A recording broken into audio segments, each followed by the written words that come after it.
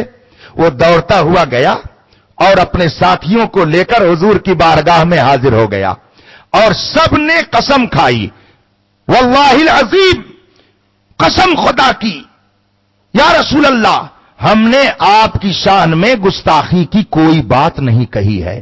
سب نے قسم کھا لی۔ اتنے میں حضرت جبریل قرآن کی آیت لے کر نازل ہو گئے۔ قرآن فرماتا ہے یحلفون باللہ ما قالوا، یہ اللہ کی قسم کھاتے ہیں کہ ہم نے کچھ نہیں کہا ہے۔ وَلَقَدْ قَالُوا كَلِمَةَ الْكُفْرِ، بے شک انہوں نے کلمہ کفر بکا ہے، اپنی محفل میں انہوں نے کفر بکا ہے، آپ کی شان میں انہوں نے گستاخی کی ہے۔ وَكَفَرُوا بَعْدَ إِسْلَامِهِمْ، جب انہوں نے کفر بک دیا تو پہلے مسلمان تھے مگر کفروا، مسلمان ہونے کے باوجود جب انہوں نے آپ کی شان میں گستاخی کر دی تو کفروا، یہ سب کے سب کافر ہو گئے۔ اس کا مطلب ہے کہ گستاخ نبی پر کفر کا فتویٰ سب سے پہلے اللہ نے صادر فرمایا ہے۔